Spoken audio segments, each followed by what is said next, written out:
Welcome back, learners, to the next lecture of strength of material. In the previous lecture, we had discussed about the stress strain curve. Okay, so let us have a look about this stress strain curve, which somewhat looked like this. Here is the yield plateau, and after that, strain hardening, and this is the point which we have called failure. Okay, this is the failure point. This we can say stress axis, and this we can say strain axis. So now we'll be starting our discussion with this next topic, that is failure points. Okay, failure in materials. So here we'll be discussing about the failures in the materials. Okay, so as per observations, we can say that basically there are two types of failures, okay, in the structural materials. Okay, and what are they? Let us discuss. So we can say that there are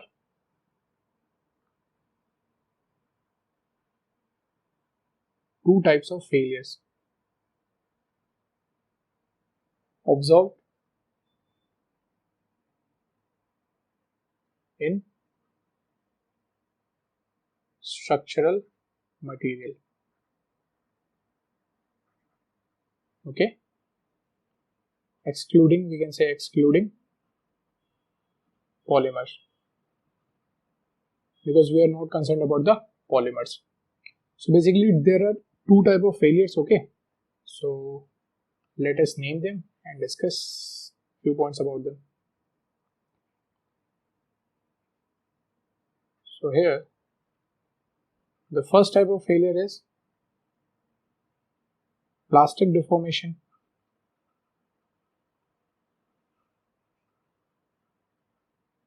Okay, plastic deformation. And the second type of failure is fracture. Okay, so there are two types of failures, the plastic deformation and the fracture. So we can say that plastic deformation is ductile failure. Okay, ductile failure. And on the other hand, fracture is nothing but brittle failure.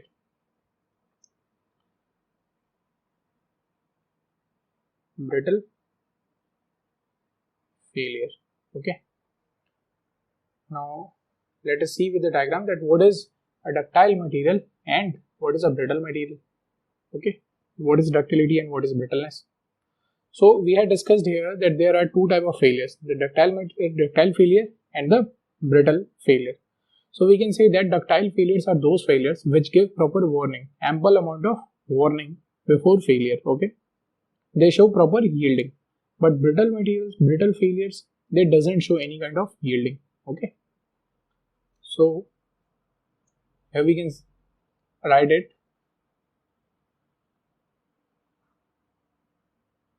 in ductile failure.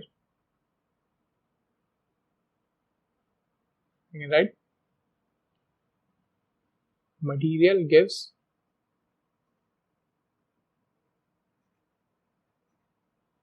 proper warning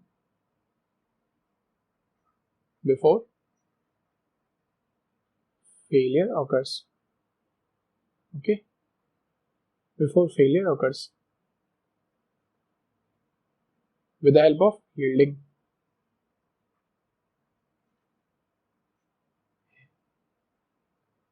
Because here yielding occurs. And now in brittle failure, we can say that brittle failure are those type of failures in which material does not give optimum amount of warning. Material fails or fractures suddenly. Okay, that is, no warning is given prior to the failure. No warning is given prior to the failure. Okay, so this is the difference between the ductile failure and brittle failure. So where does in which material does the ductile failure occurs and what is ductility? We'll be discussing about this in our next slides. Apart from that, we'll be discussing the same thing with the brittle failures also. But before that, our next point of discussion would be difference between strength and stress. Okay, because there are these two terms are usually used. Okay, strength and stress. So we should have a clear understanding about the strength of the material as well as the stress which is occurring in the material or the stress which is induced in the material. All right. So let us discuss about this topic, the strength of the material.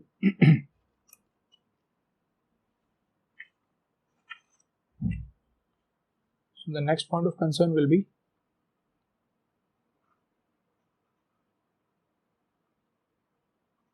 difference between strength of material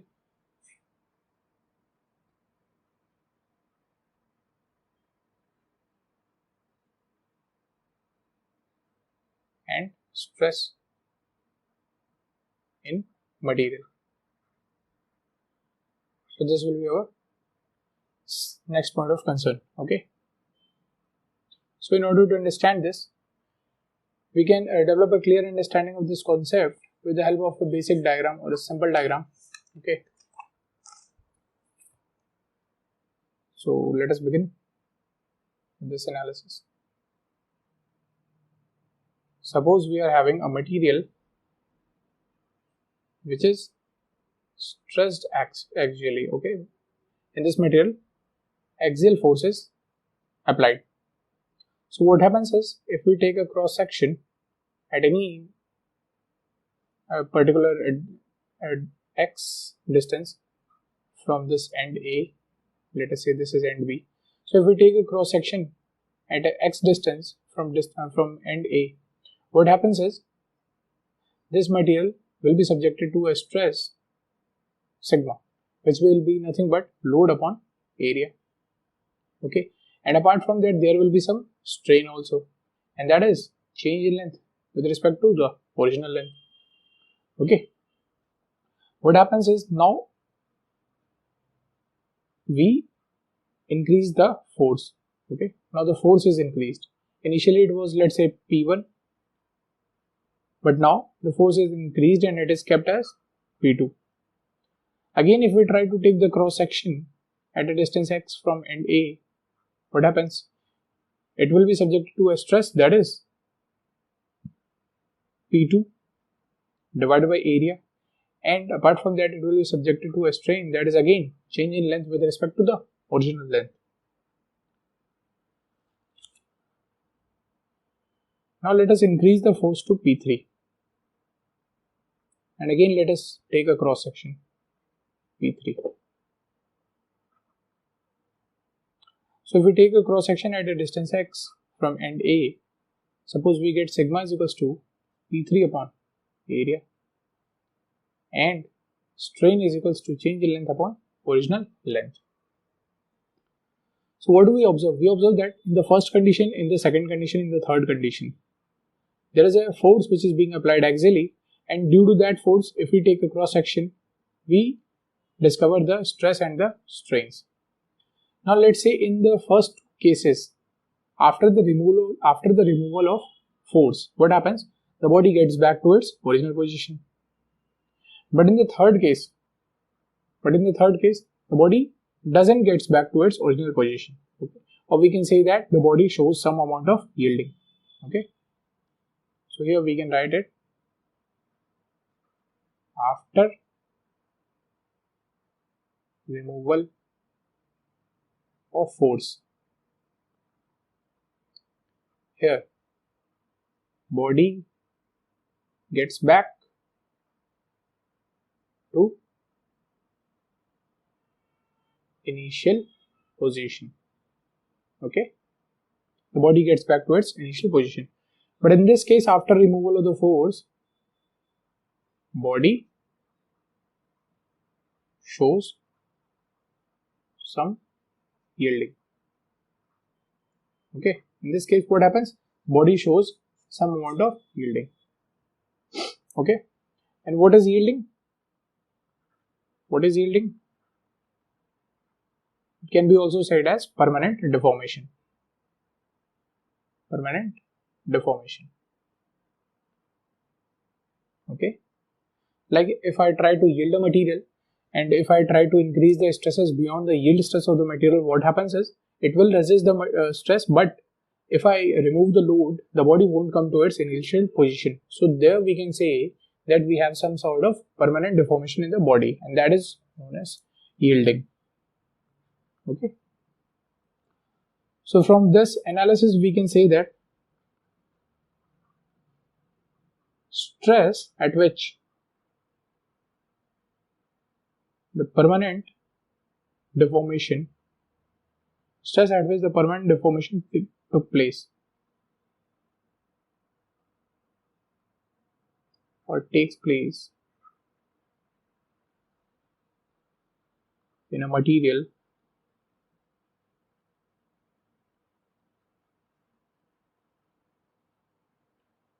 is known as this stress is known as strength of material. Okay, so there we can see and we can find the difference between strength of material and the stress of material, because at this stage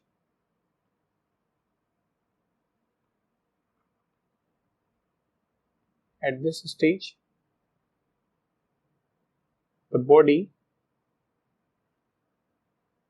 was unable to get back to its original position.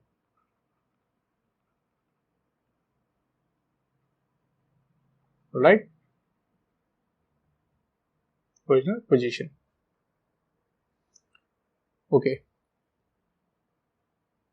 Now one more point which you can write as a note point, and that is, which we had already discussed, and that is the concept of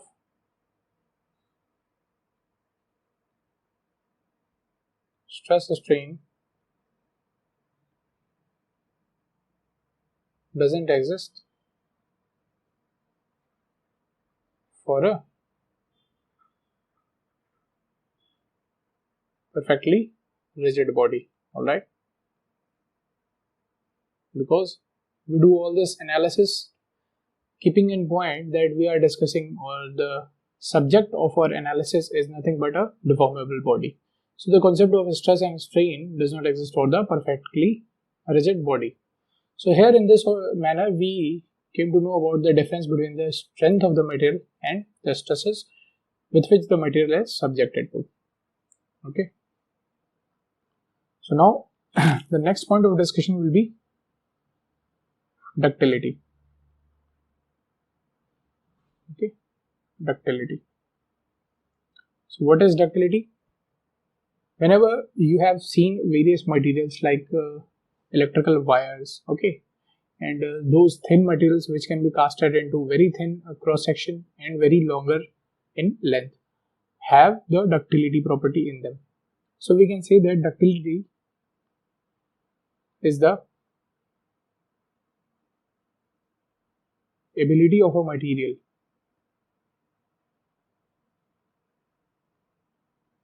to be transformed or to be drawn into thin wires.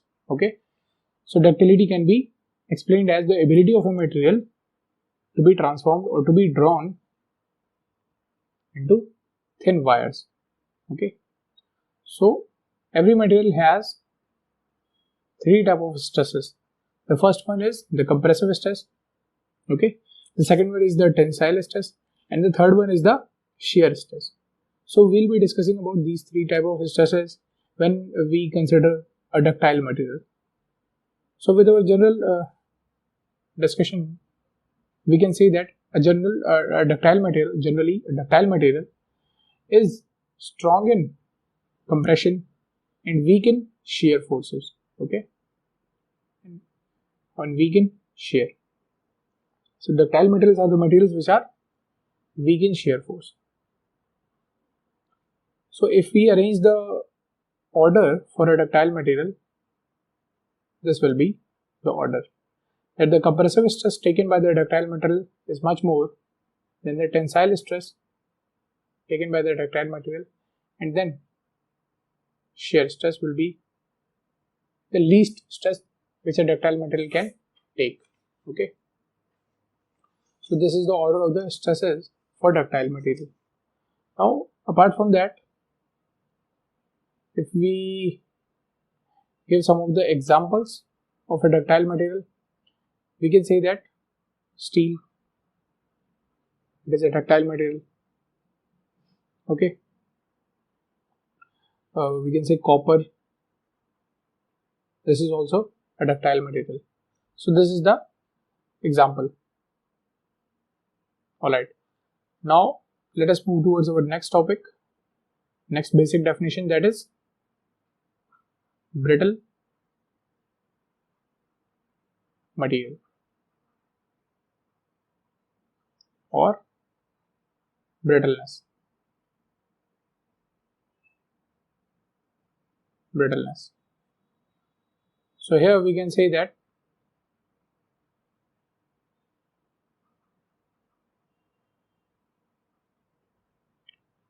materials which are weak in tension. Okay, because here brittle material do not have the tensile carrying capacity, do not have much tensile carrying capacity. They are weak in tension. Okay, whenever they are subjected to tensile forces, they may be subjected to failures also. Alright, so this is the property of the brittle material. Okay, and if we discuss the arrangements or the stress orders, so we can say that a brittle material is very good in taking compressive stress. After that, it can take shear stress, and it is very poor in taking tensile stress. Okay, tensile stress. So this is the stress order for a brittle material. Now if we are concerned about the example, so we can take example of a brittle material as concrete. Concrete is, or especially plain concrete. Plain concrete is an example of a brittle material. You can say bricks. These are also the examples of brittle material. Okay. Now let us try to understand this with the basic diagram of the stress strain curve.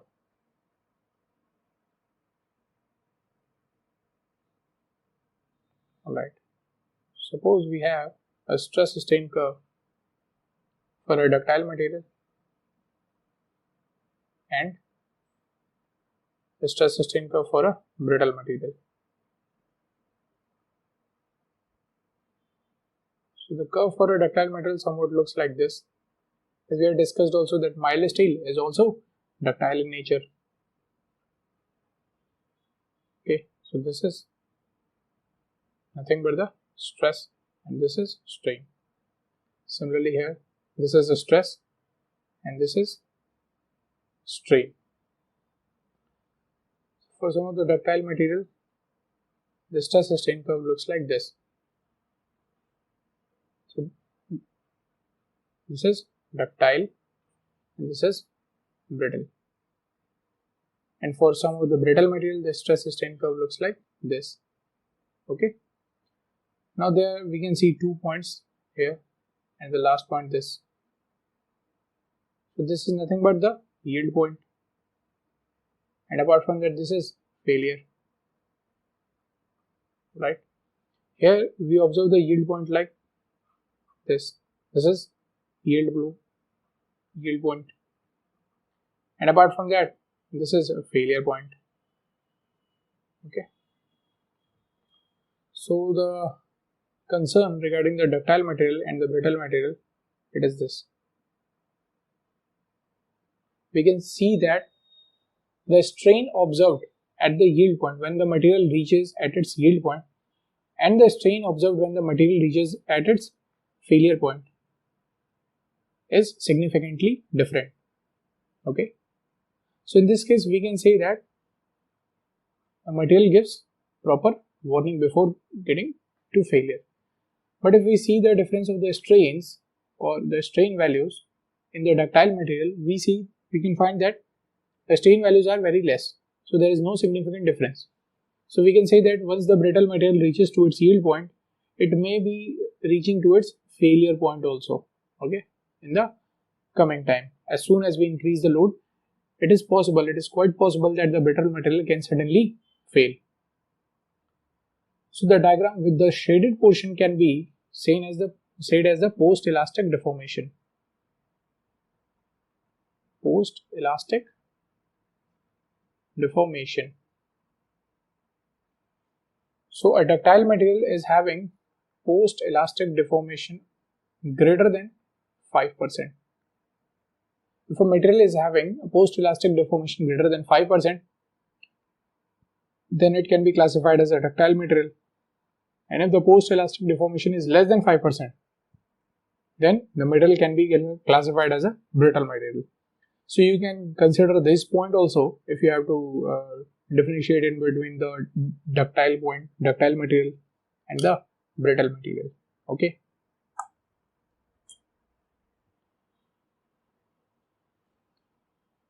Now one more point of discussion is about transition, which says that a ductile material may change to or may convert into a brittle material, and same goes with a brittle material. So let us discuss about the conditions in which a ductile material may behave as a brittle material. So we can say that at very low temperature, a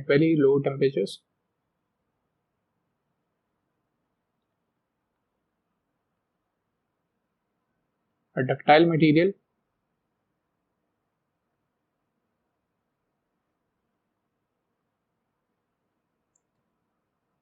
may convert into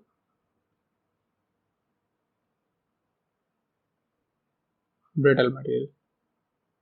Alright. So under low temperature operations, we can say that a ductile material usually gets converted into a brittle material. And if we have to discuss about the transitions of the brittle material, we can say that under very high amount of hydrostatic pressure,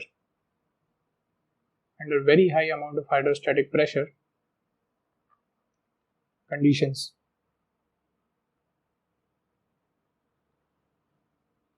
a brittle material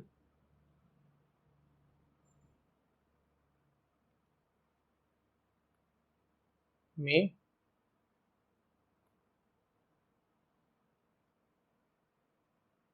convert into a ductile material. Okay, so whenever we operate a brittle material under very high hydrostatic pressure, it may change into a ductile material. So this is the transition, okay, of brittle and ductile materials. So these are the working conditions which may affect the ductility and the brittleness of a material. So these are not the absolute properties of a material. Okay. Now let us discuss this next point, that is about homogeneous and isotropic.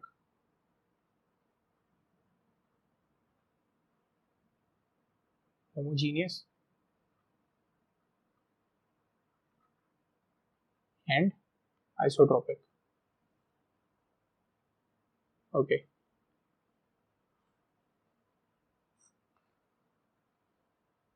So what happens is Suppose we have two cubes. Okay, here also.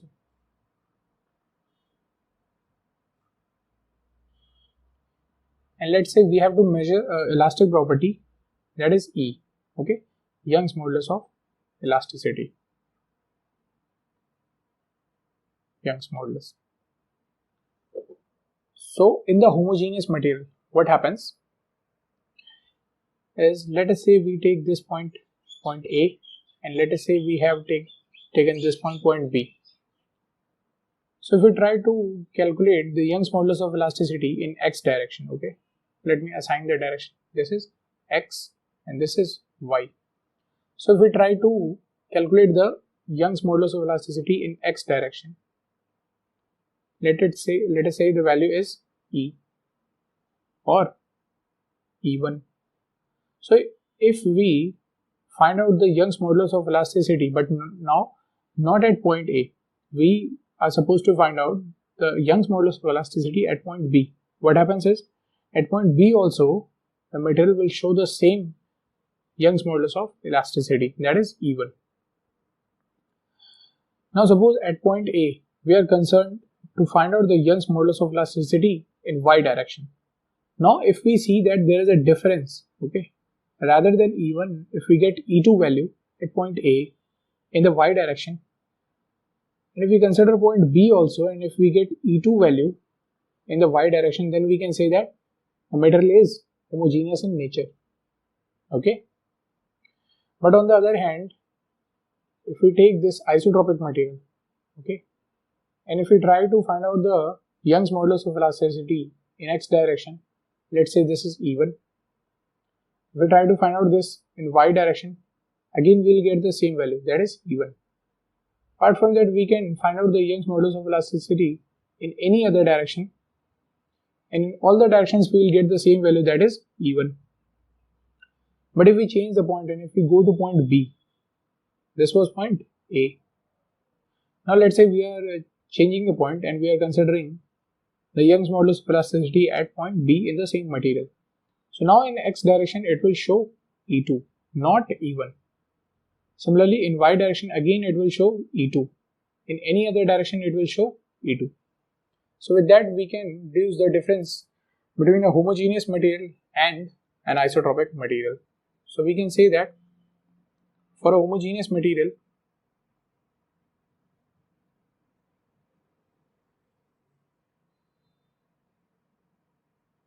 the elastic properties, okay, elastic properties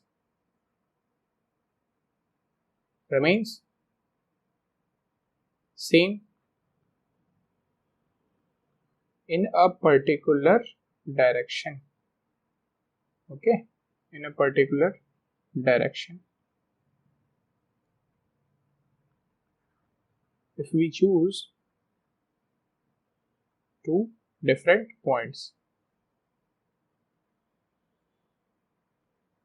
alright, if we choose two different points, the elastic property remains same, okay, in a particular direction. But on the other hand, if we have to write something about isotropic, we can say that for an isotropic material,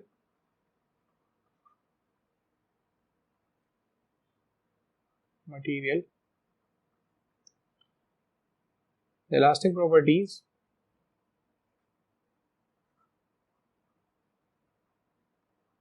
are same in every direction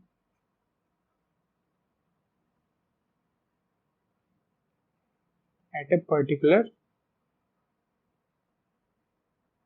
point.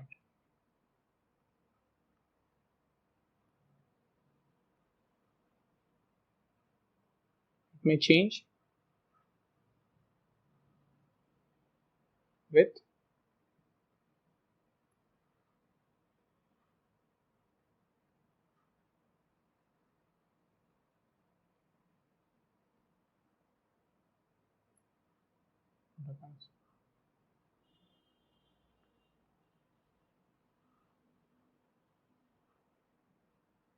it may change with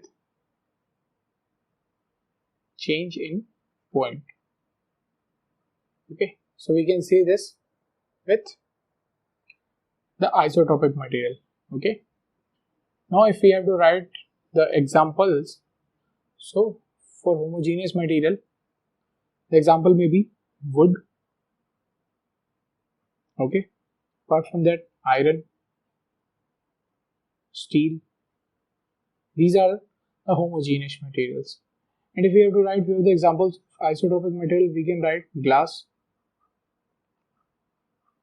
brass, and we can also consider aluminium. These are the isotopic materials. So for a homogeneous material, what happens is, if we are supposed to find out, if we are concerned about the elastic properties in a particular direction, so we'll get the same elastic property. It doesn't matter what point are we choosing on the body.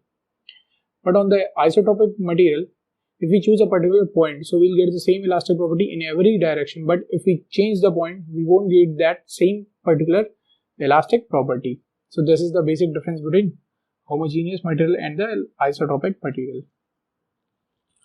So now suppose we get a material, suppose we have a material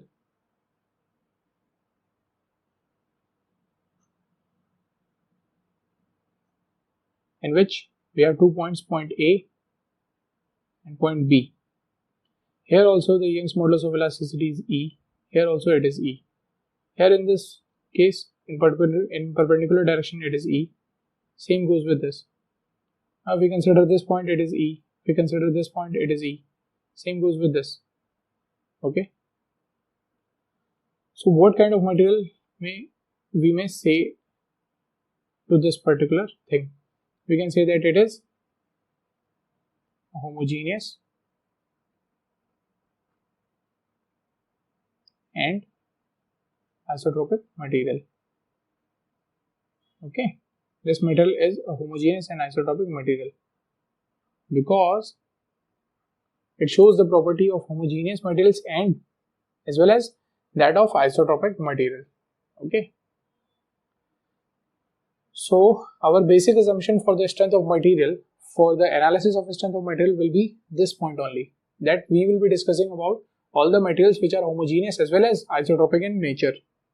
Okay, now let us discuss the next point, that is toughness.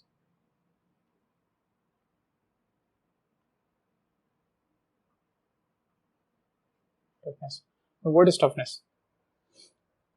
Okay, it is basically the ability of a material to store the strain energy until failure. Okay, now whenever we try to deflect a body, whenever we try to deform a body, what happens? It will store some amount of strain energy. Okay, the more the deformation, the more the strain energy stored in the body. And as soon as we remove the force, as soon as we remove the moment, what happens? The body goes back to its original position. So that is just because of the strain energy only, that after losing this amount of strain energy, body changes its position and gets back to its original position. Okay, so as soon as we deflect or deform a body, what happens? Some amount of strain energy is being stored in that. So we can say that it is the strain energy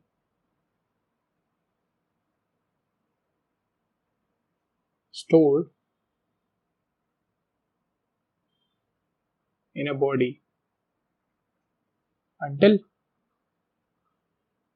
fracture. Alright, and we can get this point from the stress strain curve. This is stress, this is the strain axis.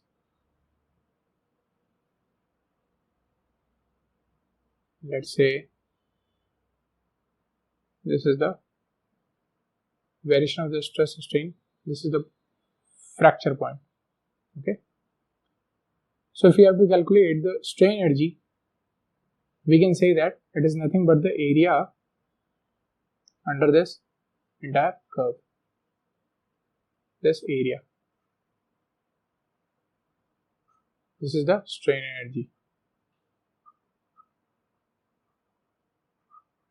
Okay, strain energy per unit volume. So if we have to calculate the strain energy, what do? We simply multiply the area under the curve, which is nothing but strain energy per unit volume, with the volume. Okay. So the strain energy is area of curve into volume of material. Into volume of material. So this is toughness. Okay. Now the next point of discussion is, let's say, proof resilience.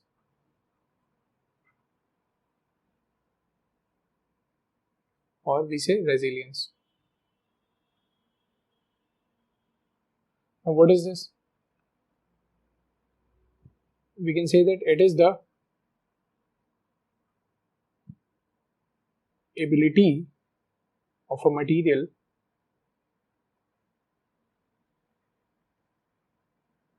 to store the strain energy, ability of a material to store the strain energy up to elastic limit. Okay, elastic limit. So here, in place of a fracture or in place of the rupture point, we consider the strain energy till the elastic limit only. So if we consider the strain energy till the elastic limit, we can say that that is the proof resilience. Okay. Now we can understand this with the diagram. With the stress strain curve. Let's say this is the fracture point and this is the yield point. Okay, yield point. So this is very close. These yield points are very close. So we have to consider the area under this curve. Okay, area under this stress strain curve till sigma yielding. Let's say this is sigma y, sigma yielding. So the proof resilience is nothing but the area under the curve till yielding point. Let us say for the sigma yield we have strain epsilon. Okay, so the modified version of this graph can be taken as this.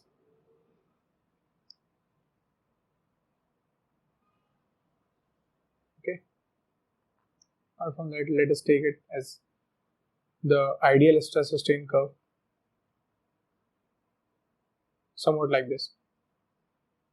So the point which we are concerned up to is this particular point. The value is sigma y and here we have epsilon strain.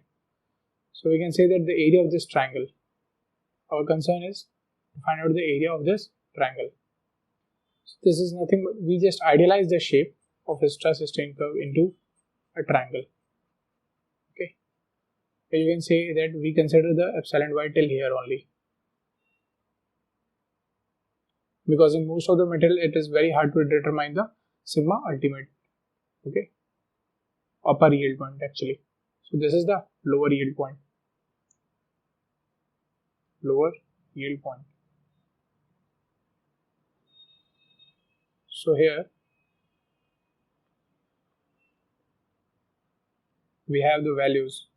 This is sigma y and this is epsilon. So we can say that area is nothing but half into base into height. Okay, so it will be sigma into, we can say epsilon equal to sigma by E upon 2. It will be sigma square or sigma y, sigma yielding square, divided by 2 times Young's modulus of elasticity E. So this will be our proof resilience. Okay.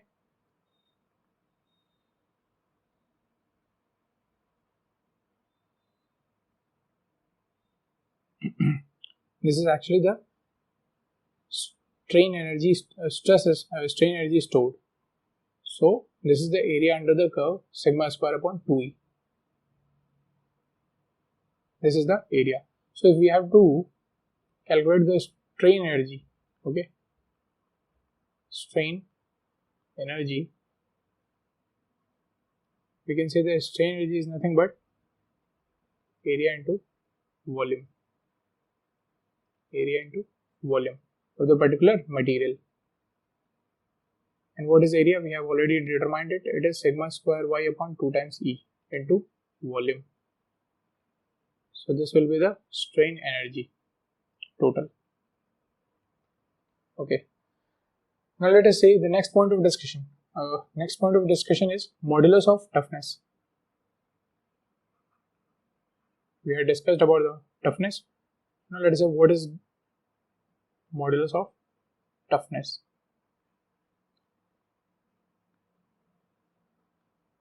As you can see that in toughness, what is being involved? The volume of the material.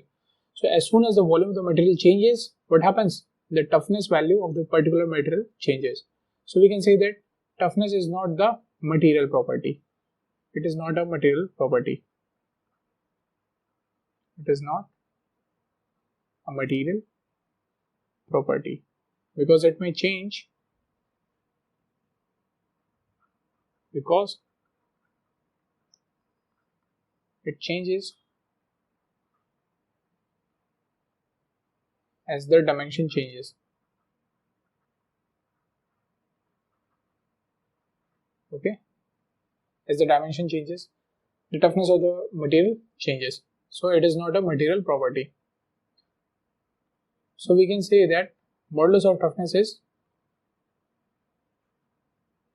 toughness per unit volume. And in this case, this will become a material property. Okay. Now we can say that modulus of toughness is a material property because now it does not change because toughness is area till fracture into volume. This is toughness. When it is divided by volume, what do we get? We get only area till fracture, area under the curve till fracture, and this stress strain curve nature won't change. Okay. Now modulus of resilience.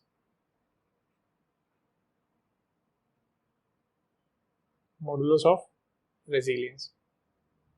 Same as we consider this point about resilience. Again, we can say that here resilience is nothing but the strain energy stored up to yielding. So what is the strain energy stored? This is the strain energy stored. Again, the volume is involved. So we can say that it is also not a material property.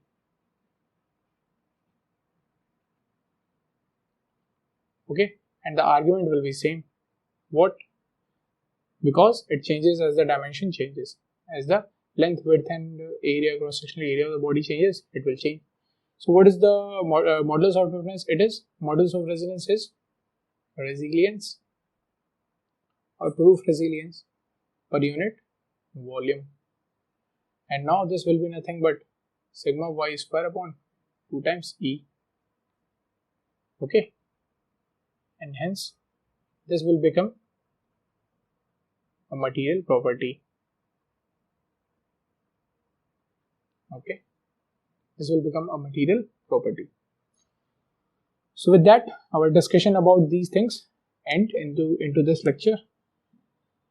Let us have a quick look.